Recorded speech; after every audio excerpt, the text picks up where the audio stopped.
NEET 2025 में इस बार जो चैप्टर है electron photon photo electric effect and x rays, यहाँ से ग्राफिकल क्वेश्चन आया था. So it would be more amazing and it would be more beneficial if you use this question as an graphical questions. Okay, now the first is the curve drawn between velocity and frequency of photon in vacuum will be. तो देखो velocity और photon की frequency में जो curve है vacuum में वो क्या होगा. तो देखो सबसे पहले तो हमें एक अच्छा सा ग्राफ बनाना होगा. मैं यहाँ पे ग्राफ बना रही हूँ मेरी नोटबुक के अंदर, आप अपनी नोटबुक में बनाओ. सबसे पहले वेलोसिटी और यहाँ पे मैंने लिखा frequency of photon in vacuum. Vacuum की बात चल रही है, तो क्या ये स्ट्रेट लाइन होगा और पैरेलल होगा फ्रीक्वेंसी के, या फिर ये स्ट्रेट लाइन होगा पैरेलल होगा वेलोसिटी के एक्सिस से, या फिर ये स्ट्रेट लाइन और पास करेगा origin and making an angle 45 with frequency axis, या फिर ये हाइपरबोला होगा. So that would be obviously question number. Just let me show you the graphical analysis and the graphical structure of that. Just wait a minute. Where it gone? Just here it is. Then the velocity of photon light does not depend upon frequency. Hence the graph between velocity of photon and frequency will be as follow. तो देखो velocity हमने एक तरफ बनाई, एक तरफ frequency बनाई. तो जो वेलोसिटी होती है जो लाइट की वो डिपेंड ही नहीं करती है फ्रीक्वेंसी पे, इसीलिए जो ग्राफ बिटवीन वेलोसिटी और फ्रीक्वेंसी होगा ना वो बिल्कुल नॉर्मल सा होगा, बिल्कुल स्ट्रेट, मतलब बिल्कुल कोई इफेक्ट ही नहीं होगा. तो एकदम कोई इफेक्ट नहीं होगा तो फिर क्या होगा, ये फ्री जो वैक्यूम है उसकी क्या करेगी, एकदम पैरेलल जाएगी, straight line parallel to velocity frequency axis. तो फर्स्ट का आंसर क्या हो जाएगा हमारे पास में, option number A. Now the second question is which of the following figure represent the variation of particle momentum and then associated a de Broglie wavelength. तो first question हो गया हमारा. सेकंड क्वेश्चन बोल रहा है कि ऐसा कौन सा फिगर रिप्रेजेंट कर रहा है मोमेंटम को और डी ब्रोगली वेवलेंथ को. तो देखो यहाँ पे हमें चार स्ट्रक्चर दे रखी है, momentum, momentum wavelength, momentum wavelength, momentum wavelength. तो इनमें से कौन सा variation particle momentum and associated de Broglie wavelength. De Broglie wavelength as h/p which is inversely proportional to lambda is equals to 1/p. तो हम लिख सकते हैं graph will be rectangular hyperbola. तो ग्राफ क्या होगा, रेक्टेंगुलर हाइपरबोला होगा. Question number second का क्या होगा, डी होगा. तो there would be a rectangular hyperbola, so there would be D option. The photoelectric effect experiments are performed using 3 different metal plates PQR having work function. phi की value है 2, phi p की, phi q की 2.5 और phi r की 3.0 electron volt. और इनके पास में हमें अलग अलग वेवलेंथ दे रखी है. देखो यहाँ पे रेक्टेंगुलर हाइपरबोला इसीलिए हुआ क्योंकि ये क्या है, inversely proportional, lambda is equals to h/p होता है इसीलिए. और जो 5p की वैल्यू वो 2 इलेक्ट्रॉन वोल्ट है, phi q की वैल्यू 2.5 और phi r की वैल्यू 3. और जो लाइट बीम है कंटेनिंग वेवलेंथ इज़ 550 नैनोमीटर और जो q है उसका 450 नैनोमीटर और जो phi r है उसका हमारे पास में है 350 नैनोमीटर. तो यहाँ पे equal intensities aluminate each of the plate. तो एच सी की वैल्यू हमें 1240 1240 दे रखी है यहाँ पे. तो यहाँ पे हमें बताना है कि क्या होगा आंसर. फ़ोटो इलेक्ट्रिक इफ़ेक्ट अगर हम बात करें तो आईवी ग्राफ हमने यहाँ बना रखा है और हमें क्या दे रखी है, डिफरेंट वेवलेंथ्स दे रखी है, डिफरेंट फ्रीक्वेंसीज़ दे रखी है, करेक्ट. तो हमें स्टॉपिंग पोटेंशियल के और करंट के बीच में बताना है, ठीक है, ग्राफ. इससे सबसे पहले हम क्या करेंगे, एनर्जी निकाल लेंगे. सबकी एनर्जी निकालना तो हमें आता है 1240 अपॉन सबकी वेवलेंथ निकाल के. फर्स्ट की 2.25 इलेक्ट्रॉन वोल्ट आ गई, सेकंड की 2.8, थर्ड की 3.5 आ गई. For a metal lambda 3 is able to generate photo electron. For metal Q lambda 2 and lambda 3 are able to generate photo electron. For metal P all wavelength are able to generate photo electron. इसीलिए जो photo electric current है वो maximum होगा P में और सबसे कम होगा are में.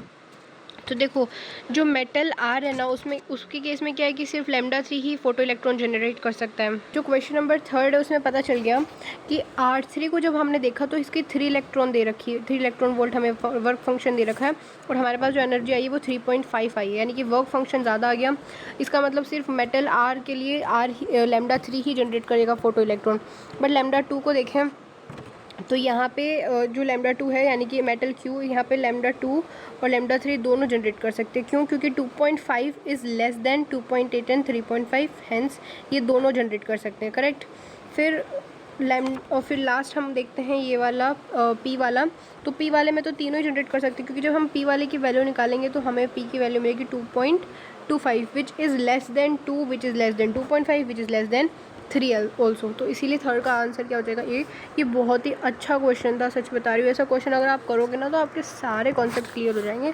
तो जैसे ये फर्स्ट का थर्ड का एक क्वेश्चन कंप्लीट हुआ। Now the question number 4 is saying use that according to Einstein photoelectric equation the graph between kinetic energy of photoelectron ejected and the frequency of incident radiation is। तो जो kinetic photoelectric equation है उसमें kinetic energy of photoelectron जब निकला है और जो frequency है इंसिडेंट रेडिएशन की, उसके बीच में हमें क्या बताना है, ग्राफ बताना है। पहले आपको ये चीज़ याद रखनी पड़ेगी कि जो हमने आइंस्टीन इक्वेशन देखी उसके अकॉर्डिंग जो एच म्यू है that is equal to H mu not plus kinetic energy maximum, और काइनेटिक एनर्जी मैक्सिमम को लिख सकते हैं H mu minus H mu not, और Y is equals to M X plus C. तो ये क्लियर है इस इक्वेशन से कि जो एच है वो पॉजिटिव है, एच की वैल्यू क्या है, स्लोप क्या है, पॉजिटिव है, और जो नेगेटिव इंटरसेप्ट है H mu not on kinetic energy axis, that would be the option number 4 का क्या हो जाएगा हमारे पास में, डी हो जाएगा। क्यों? क्योंकि अगर हमने देखो आपको ये क्लियर हो चुका है इससे, तो जो इक्वेशन है स्ट्रेट लाइन की उसके पास स्लोप तो क्या होगा, पॉजिटिव होगा, और नेगेटिव इंटरसेप्ट होगा काइनेटिक एनर्जी एक्सिस पे।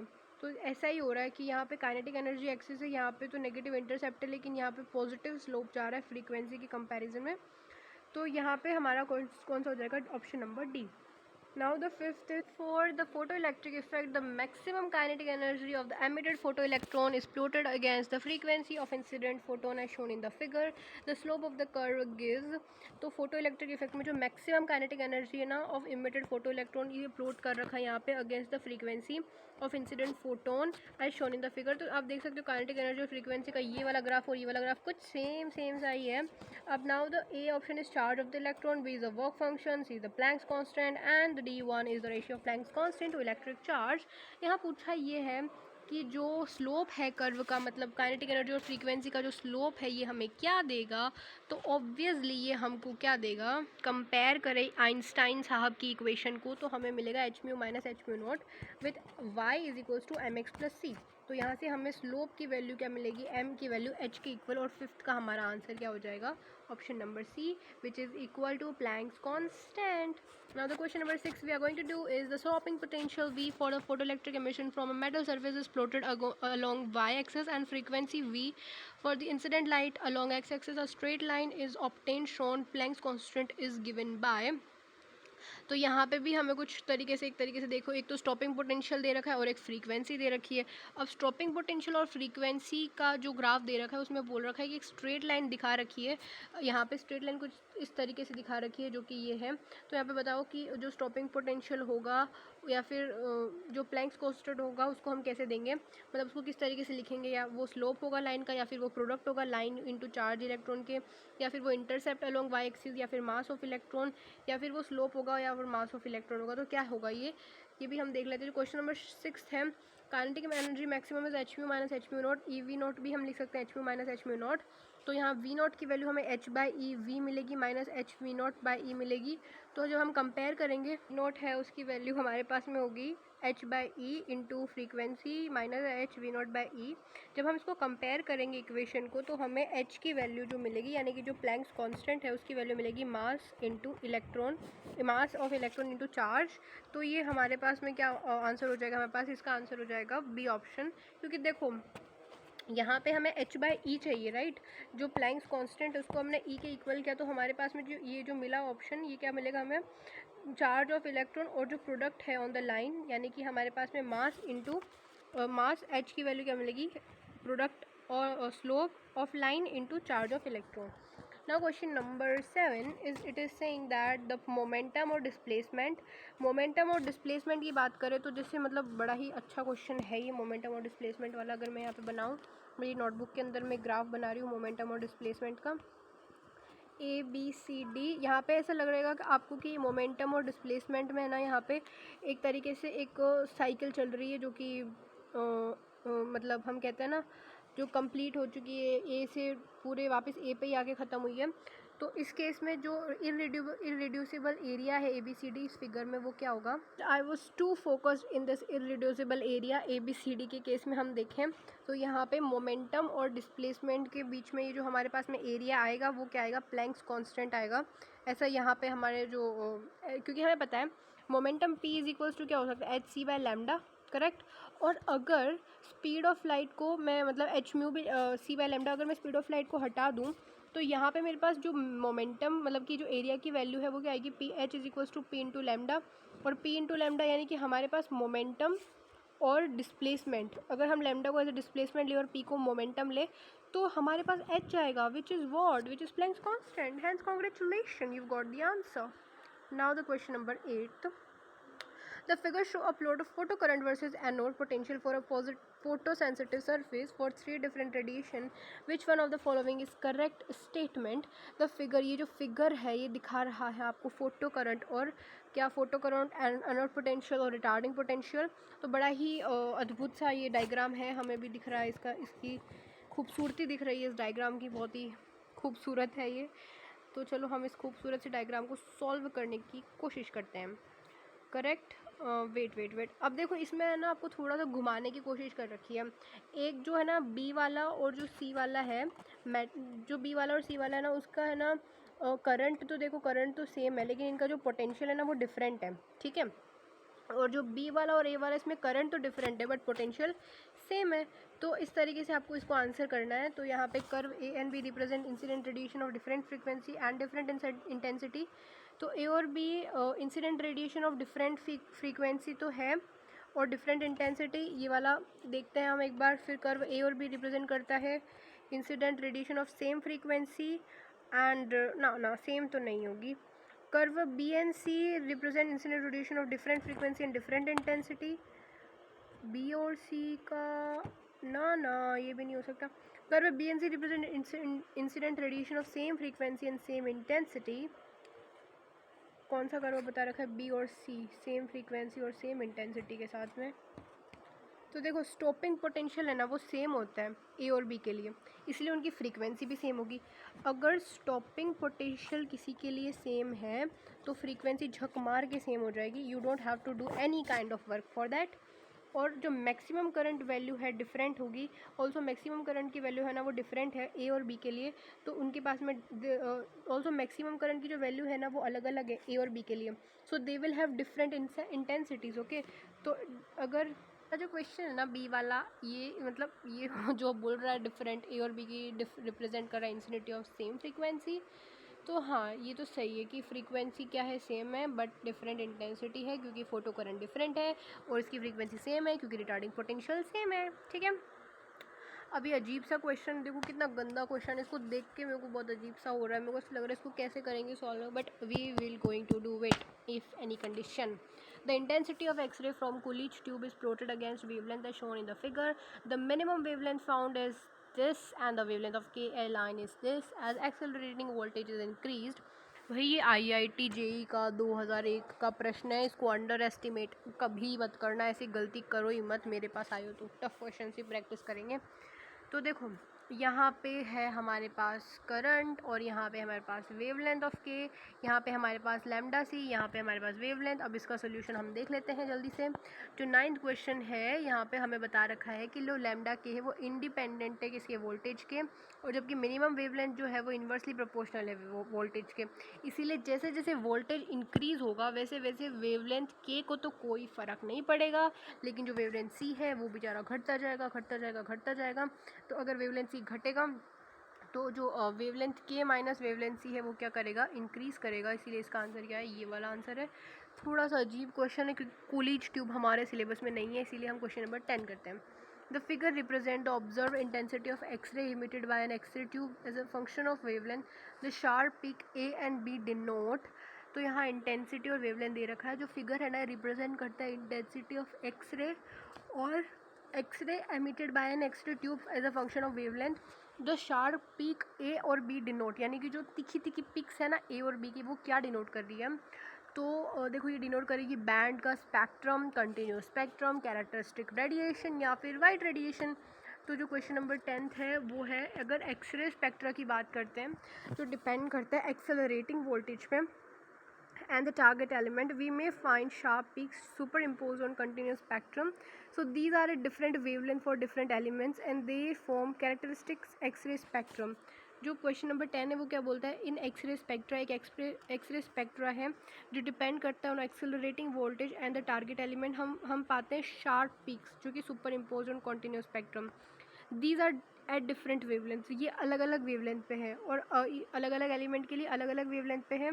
दे फॉर्म कैरेक्टरिस्टिक्स एक्सरे स्पेक्ट्रम। तो 10th का जो है ना उसका क्या आ जाएगा, सी ऑप्शन आ जाएगा, क्योंकि अलग अलग वेवलेंथ पे इनकी इंटेंसिटी अलग अलग है। इसीलिए जो क्वेश्चन नंबर 10 है उसमें भी ये बता रखा, ये कहना चाह रहा है कि जैसे एक्सरे स्पेक्ट्रा होती है उसमें क्या होता है, एक्सेलरेटिंग वोल्टेज और टारगेट एलिमेंट पे डिपेंड करता है। जहाँ पे शार्प सुपर शार्प पीक्स है वो इम्पोज है, वो कंटिन्यूस स्पेक्ट्रम है और ये अलग अलग वेवलेंथ के लिए अलग अलग होता है। तो इसीलिए हमारा 10th का आंसर क्या हो जाएगा, ऑप्शन नंबर सी, क्योंकि ये जो है ये कैरेक्टरिस्टिक रेडिएशन है, मतलब कि डिपेंड करता है ये। Question number 11. The graph between intensity of light falling on a metal plate I with current I generate is। ओ भाई साहब, इस क्वेश्चन को देखो तो सही, कितना मस्त क्वेश्चन है ये। इंटेंसिटी फॉल कर रही है मेटेलिक प्लेट पे with I and with current I, मतलब इंटेंसिटी तो आई है ही और करंट, मतलब इतना इजी कोई क्वेश्चन कैसे दे सकता। अभी थोड़ी देर पहले डिस्कस किया था हमने, इंटेंसिटी ऑफ लाइट और जो करंट है उनके बीच में जो रिलेशन है that's so amazing, just like oh my goodness how can I say you, that's actually directly proportional relationship है उनके बीच में। तो आप ना बस बी ऑप्शन टिक कर दो, आपको ज़्यादा सोचने की ज़रूरत नहीं है, बिल्कुल मत सोचो। Next question is question number 12। कितने क्वेश्चन और बच्चे हैं यहाँ पे, हमारे पास सिर्फ और सिर्फ 19 क्वेश्चन है। अब हम 12 क्वेश्चन करते हैं। For a photo electric cell the graph showing variation of cut off voltage V naught with frequency of incident light is best represented by. तो हमें अभी वोल्टेज और फ्रीक्वेंसी दे दिया भाई, इनका रिलेशन भी सेम लाइक जो भी हमने पहले किया था ना वैसा ही है। आपको इसमें भी ज़्यादा सोचने की ज़रूरत नहीं पड़ेगी, बस आपको बस ये समझना है कि ये हुआ कैसे। तो आइंस्टीन भैया की ना एक इक्वेशन थी और उनके अकॉर्डिंग क्या होता है, H mu is equals to work done plus kinetic energy maximum. This is actually working potential, इसको आप कह सकते हो वर्क फंक्शन, सॉरी। तो जो वर्क फंक्शन है उसको आप लिख सकते हो एच बाय, उसको लिख सकते हो आप काइनेटिक एनर्जी मैक्सिमम को आप लिख सकते हो डब्ल्यू नॉट बाई ई, और जो वर्क फंक्शन है उसको आप लिख सकते हो एच बाई ई का इनटू फ्रीक्वेंसी। तो जो हमारे पास स्टॉपिंग वोल्टेज स्टॉपिंग पोटेंशियल है उसका इक्वेशन कुछ इस तरीके से आएगी, और ये जो इक्वेशन है ये स्ट्रेट लाइन बनाएगी जिसके पास पॉजिटिव स्लोप होगा, और एच बाई ई क्या होगा, इंटरसेप्ट होगा, और V not is X is equal to work done upon E. तो 12 का हमारा आंसर हो जाएगा अगेन दिस। बट यहाँ पे आपको एक चीज़ समझनी होगी, यहाँ पे बस डायरेक्ट स्ट्रेट लाइन मत कर देना जैसे आपने यहाँ किया, ऐसे मत करना। यहाँ पे एक नेगेटिव इंटरसेप्ट आएगा फ्रीक्वेंसी में और किस में, पोटेंशियल मतलब वोल्टेज के अंदर अगर हम बात करें तो इसका डी ऑप्शन हो जाएगा। The curve between current and potential difference for a photo cell is, so that would be a great question. Current और फोटो सेल के बीच में जो हमारे पास में होता है वो क्या होता है, एक तो हमें पता है कि जो करंट है फोटो सेल के अंदर एक particular negative potential stopping potential पे एनोड की फोटो इलेक्ट्रॉन क्या होता है, जीरो होता है। मतलब कि एक हमारे पास फोटो सेल है और एक पर्टिकुलर उसके पास में नेगेटिव पोटेंशियल है, या फिर हम बात करें कि स्टॉपिंग पोटेंशियल ऑफ एनोड की अगर हम बात करते हैं तो फोटो इलेक्ट्रिक करंट क्या होता है, zero. As the potential difference between cathode and anode increases, current through the circuit increases, but after some time constant current हो जाएगा। तो फोटो सेल के केस में ना ऐसा होता है कि जो फोटो इलेक्ट्रिक करंट होता है वो ज़ीरो होता है इस केस में। तो जो photo electric current is zero as the potential difference between cathode and anode increases, current the circuit increases, after some time जो करंट है वो कांस्टेंट हो जाता है, और उस कांस्टेंट करंट को हम सैचुरेशन करंट बोलते हैं जो फ्लो करता है थ्रू द सर्किट। इवन क्या होता है कि जो फोटो सेल होती है उसमें एनोड की बात करें तो फोटो इलेक्ट्रिक करंट ज़ीरो है यहाँ पे, और पोटेंशियल डिफरेंस बिटवीन कैथोड और एनोड जैसे जैसे इंक्रीज़ करता है, जैसे जैसे करंट इंक्रीज़ करता है, और एक टाइम पे वो क्या हो जाता है, कांस्टेंट हो जाता है। इसीलिए जो 13 है उसका आंसर क्या आ जाएगा हमारे पास में, ये ऑप्शन आ जाएगा, डी ऑप्शन आ जाएगा, not A. Now the question number 14 is जो इंटेंसिटी डिस्ट्रीब्यूशन है एक्सरेज का from two Coolidge tubes operated on a different voltage V1 and V2 using different target materials of atomic number Z1 and Z2 is shown in the figure. Which one of the following is inequalities is true? जो lambda minimum है that is HC upon EV, और lambda is inversely proportional to voltage. Lambda 2 is more than lambda 1, तो जो V1 है वो ज़्यादा है V2 से।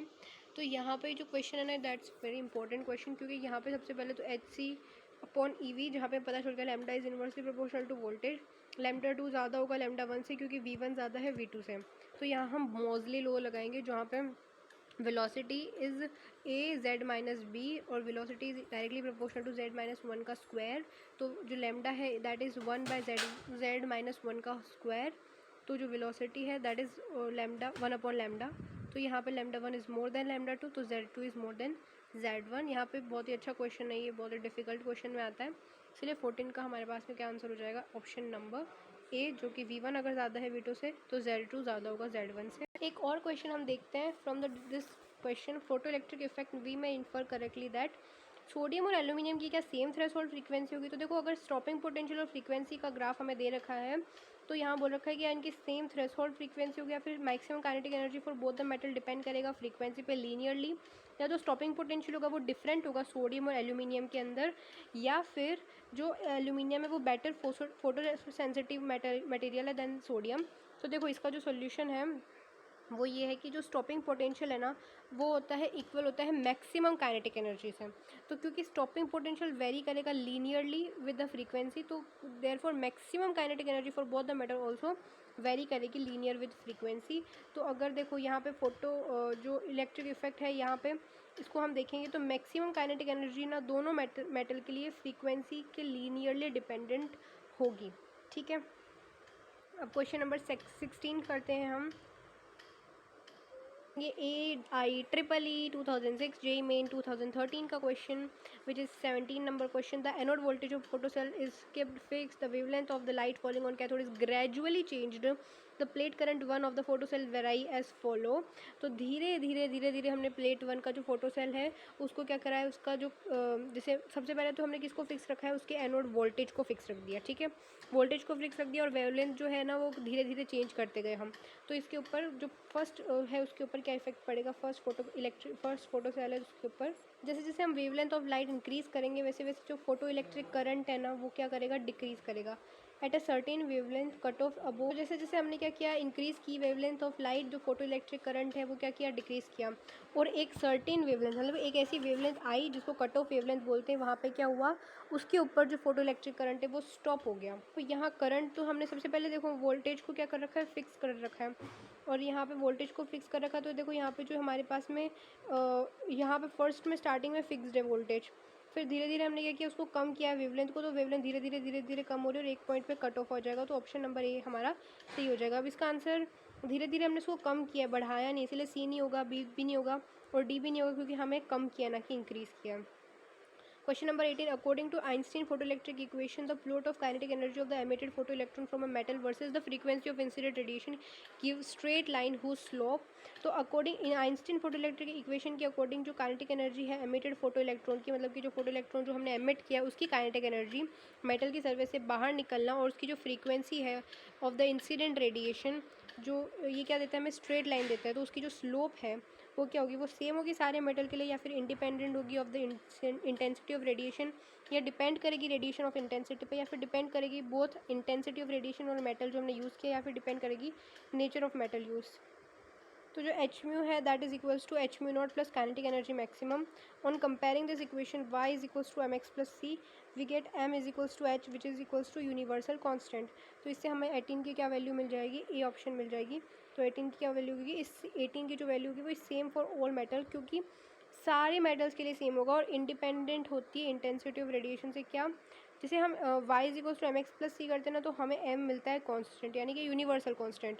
तो kinetic energy maximum is H mu minus H mu not. तो 18 का जो हमारा आंसर आएगा वो क्या आएगा, ए, कि सारे मेटल के लिए क्या सेम होता है। According to Einstein photo electric equation, जो काइनेटिक एनर्जी और जो एमिटेड फोटो इलेक्ट्रॉन है फ्रॉम अ मेटल सरफेस, जो frequency incident radiation give straight line हो slope is same for all metal and independ करता है इंटेंसिटी ऑफ रेडिएशन से। तो देखो 19th क्वेश्चन की बात करें, चूँकि एक जेई मेन का क्वेश्चन है और थोड़ा डिफिकल्ट भी लग रहा है, बट हम इसको सॉल्व करते हैं। एक इलेक्ट्रॉन बीम है जो कि acceleration by potential difference V to hit a metallic target to produce x-ray, it produces continuous as well as characteristics x ray.